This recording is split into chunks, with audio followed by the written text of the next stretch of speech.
So doctor గారు మీకు అంటే గత 10 సంవత్సరాలుగా మీ దగ్గరికి వచ్చే కేసుల్లో ఏ కేసులు ఎక్కువగా వస్తున్నాయి? సో ఏ స్టేజ్‌లో వస్తున్నాయి ముఖ్యంగా? ఇంకోటి స్క్రీనింగ్‌ని పెంచాలంటే అంటే ఇప్పుడు అభివృద్ధి చెందిన దేశాల్లో స్క్రీనింగ్ ఎక్కువగా నడుస్తుంది. భారత్ లాంటి కంట్రీస్‌లో చాలా తక్కువగా నడుస్తుంది. సో దీని గురించి కొద్దిగా వివరిస్తారా?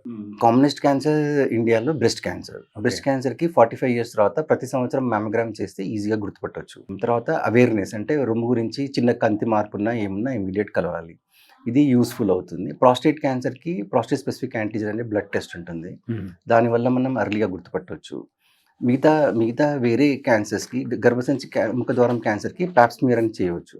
హ్మ్. దాంట్లో గుర్తుపట్టొచ్చు. కాకపోతే స్క్రీనింగ్ సపోజ్ భారతదేశంలో or any country suppose 100 crore పాపులేషన్‌కి ఒక 100 క్రోర్ పాపులేషన్‌కి మనం పాప్ స్మియర్ చేయాలంటే ఆ 100 క్రోర్స్ ఆఫ్ స్లైడ్స్ హ్మ్. చదవాలంటే అంతమంది డాక్టర్స్ ఉండరు. ఓకే. అండ్ కాస్ట్ విపరీతంగా పెరుగుతుంది. అందుకోసం గవర్నమెంట్ మాస్ స్క్రీనింగ్ చేయట్లేదు. హుహు. పేషెంట్ గవర్నమెంట్ హాస్పిటల్‌కి వచ్చినప్పుడు, ప్రెగ్నెన్సీకి వచ్చినప్పుడు పాప్ స్మియర్ అవి చేస్తున్నారు. సో, మాస్ లెవెల్‌లో కాస్ట్ ఎఫెక్టివ్ కాదు.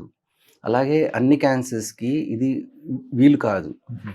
సో, సెలెక్టివ్ స్క్రీనింగ్ చేయవచ్చు. అంటే అనుమానం ఉన్నప్పుడు టెస్ట్ చేసి చేసుకోవచ్చు. మీరు తీసుకునే అదే మందులు, అదే నాణ్యమైన మందులు, కానీ సగం ధరకే. అవును, మెడ్ ప్లస్ బ్రాండ్స్ పై 50-80% తగ్గింపు.